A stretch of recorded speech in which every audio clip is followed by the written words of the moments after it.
जो सिस्टम मोदी जी चला रहे हैं वो सिस्टम, उससे पैसा नहीं बन रहा है। मगर सवाल यह है कि हिंदुस्तान के युवा जो हैं अग्निवीर में उनके साथ अन्याय हो रहा है या नहीं।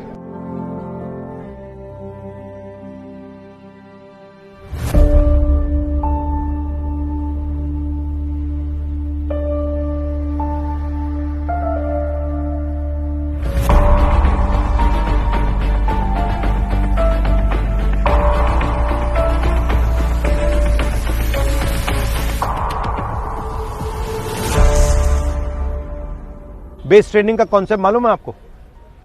इमारत बनाते हो, बिल्डिंग डालते हो तो सबसे पहला काम क्या होता है? पहले नीचे का स्ट्रक्चर नीचे का बनता है। जी सर। तो रनिंग में बेस ट्रेनिंग का कॉन्सेप्ट होता है। अगर आप चाहते हो मैं आपको किताब दे दूंगा एक, जो पूरा आपको समझा देगा कैसे करना है, पल्स रेट को कैसे यूज करना है, बेस ट्रेनिंग कैसे करनी है, ये पूरा समझा देगा। आपका टाइम चाहिए?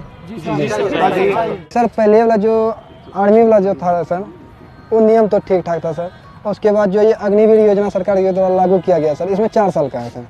4 साल का, 1 साल का तो ट्रेनिंग में खत्म हो जाएगा सर। 3 साल हम लोग ड्यूटी करेंगे सर, क्योंकि हम लोग पूरा गरीब फैमिली से हैं सर। माँ बाप 200 टका 250 टका मजदूरी करते हैं सर, उसके बाद हम लोग को पढ़ाते हैं। और दूसरा जॉब में भी नहीं जाना चाहते हैं, क्योंकि आधा सीट जो है वो बिक जाते हैं सर। और 20 से 25% सीट में हम लोग लड़ते हैं सर। तो हम लोग गरीब फैमिली से हैं सर, उतना वैसा तैयारी। ये आपके लिए रास्ता है, ये रास्ता बंद हो गया।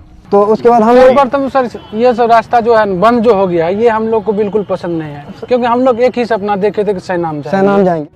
आप जानते हो कि अग्निवीर के बाद आप में से मतलब 4 में से 1 ही बचेगा, आप जानते हो, तब भी आप ये कर रहे हो।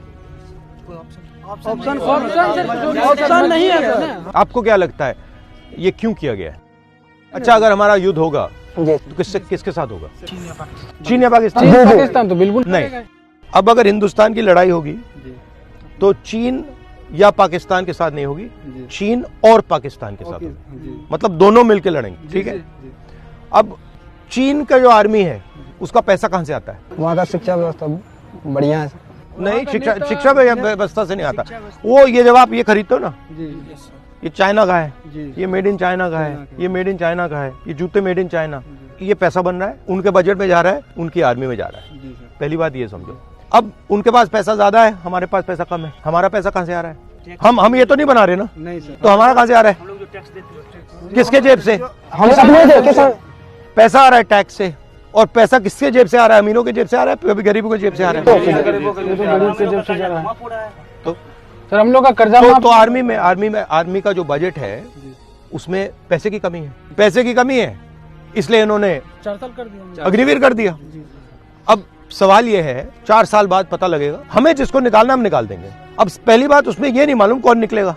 जी बिल्कुल पता। ये भी हो सकता है आदिवासियों को निकाल दें, दलितों को निकाल दें, पिछड़ों को निकाल दें, ये भी हो सकता है। मैं नहीं कह रहा हूं कि होगा, मगर हो सकता है, ठीक है। दूसरी बात ये कह रहे हैं कि भैया अगर इसको गोली लगी और ये आर्मी वाला मतलब लॉन्ग टर्म वाला है तो इसको हम शहीद का दर्जा देंगे, मगर इसको गोली लग गई, शहीद का दर्जा नहीं, शहीद का दर्जा नहीं मिलेगा। ये एक बात आपको समझनी है कि जो सिस्टम मोदी जी चला रहे हैं वो सिस्टम, उससे पैसा नहीं बन रहा है। मगर सवाल यह है कि हिंदुस्तान के युवा जो हैं अग्निवीर में उनके साथ अन्याय हो रहा है या नहीं।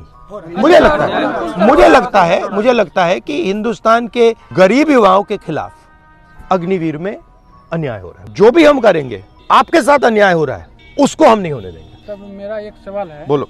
कि ये अग्निवीर में जो है पहले पेंशन मिलता था, क्या कहते हैं, सेना में जब भर्ती होते थे तो हम लोग यदि शहीद हो जाते थे तो उसको पेंशन का जो व्यवस्था था, ये पेंशन मिलता था, लेकिन अभी बंद कर दिया गया। लेकिन ये सर अच्छा एक बात बताओ, सुबह मैं बताता हूँ। ऑर्डिनेंस फैक्ट्री सरकारी थी, ऑर्डिनेंस फैक्ट्री में आप जैसे लोग जाते थे, दलित, आदिवासी, ओबीसी, उसमें रिजर्वेशन है, उसमें आपकी नौकरी लग जाती थी, ठीक है। सेना में आपकी नौकरी लग जाती थी। अब क्या हुआ? ऑर्डिनेंस फैक्ट्री को परे कर दिया।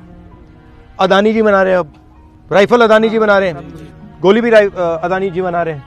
अदानी जी की कंपनी में आपको रोजगार तो नहीं मिलेगा, तो मतलब वहां से भी रोजगार काट रहे हैं प्राइवेटाइज करके, यहां से भी रोजगार काट रहे हैं। और अगर आप देखें हिंदुस्तान के डिफेंस के बजट में अरबपतियों को दबाकर पैसा बनाया जा रहा है। जो आपको, आपके जेब में जो पैसा जाना था, जो आपकी ट्रेनिंग में जाना था, ठीक है, आपके पेंशन में जाना था, आपकी रक्षा में, बुलेट प्रूफ जैकेट में जाना था, हेलमेट में जाना था, वो अदानी जी की जेब में जा रहा है। और आपके जो रास्ते थे एक आर्मी में जॉब पाना, एक इंडियन ऑर्डिनेंस फैक्ट्री में जॉब पाना, BHEL में जॉब पाना, वो सब बंद कर रहे हैं। सर अभी वर्तमान में हम जैसे लाखों हजारों युवा सर 1000 रुपया दे के सर अग्निवीर में सर सिलेक्शन लेते हैं, जिसमें किसी कारणवश ज्वाइन नहीं हो पाता है सर। तो आप सर अपोजिट के लीडर हैं सर, कभी आप भी सत्ता में आइएगा तो क्या सर इस नीति को सुधारिएगा? हम सरकार में आएंगे, इसको सबसे पहले इसको देखेंगे अग्निवीर हुआ क्यों है, क्योंकि आज तक ये सरकार ने समझाया नहीं हमें। और अगर इसको रोल बैक करा जा सकता है तो हम इसको रोल बैक करने की कोशिश करेंगे। अगर सेना हमें कहे कि देखो भैया हम रोल बैक नहीं कर सकते, तो फिर हमारे लिए मुश्किल हो जाएगा। मगर अगर सेना कहेगी कि हम रोल बैक नहीं कर सकते, तो फिर हम सेना से कहेंगे देखिए आपका पहला काम हिंदुस्तान के जवान की देखभाल करने का है। गारंटी हो कि भैया ये जो सेना 4 साल करके आए हैं, इनको कुछ ना कुछ मिले, ये हम कर सकते हैं। आखिरी बात मैं आपसे कहना चाहता हूँ, मेरे पास कुछ महीने पहले आप जैसे लड़के आए, तो उनके साथ क्या हुआ, वो 1,50,000 लोग हैं, युवा हैं, आप जैसी ट्रेनिंग की उन्होंने, और उनकी भर्ती हो गई। अग्निवीर से पहले की बात है, उनकी भर्ती हो गई। फिर उनको 3 साल लटकाया गया कि भैया तुम्हें ले लेंगे, तुम्हें ले लेंगे, तुम्हें ले लेंगे। पहले कहा कि भैया कोविड आया है इसलिए तुम्हें नहीं ले रहे, ठीक है। फिर उनको बोला कि देखो कुछ ही देर में हम ले लेंगे। 3 साल लटकाने के बाद उनको कहा भैया तुम्हें हम नहीं ले रहे। सर ये घटना हम लोग के साथ सर जी, हम लोग जो है सर हम लोग दौड़ तो सब कुछ करके हो गया। केतवाड़ में काम करके सर, हम लोग केतवाड़ में काम करने के उसमें टका हुआ सर, वो फॉर्म फिल किए सर, फॉर्म अप्लाई किए, फॉर्म अप्लाई कर। मगर आपको आर्मी ने लिया नहीं लिया? मगर इनको तो ले लिया, इनको इन्होंने ले लिया और फिर कहा कि भैया नहीं लेंगे तो उनके साथ मेंटल टॉर्चर हुआ इनका, तो उनकी भी थोड़ी बात करो। हाँ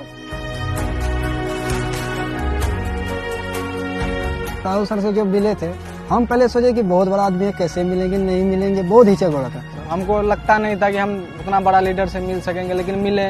उसने जो जिस तरह से बात की, उसका जैसा अनुभव रहा, ऐसा लगा कि हम किसी दोस्त या फ्रेंड से बात कर रहे हैं। साधारण क्वालिटी के इंसान है, हमसे पूरा फ्रेंकली बात, जो जैसे एक दोस्त की तरह बात कर रहे थे। अग्निवीर के विषय में कुछ अपना बातें रखे, वो हमारा बात को जो है बहुत गहराई से सुने, उस पर निर्णय लिए। तो इसमें कहा कि बहुत बड़ा अन्याय हुआ है, जब हमारी सरकार आएगी तो इस पर बात रखा जाएगा।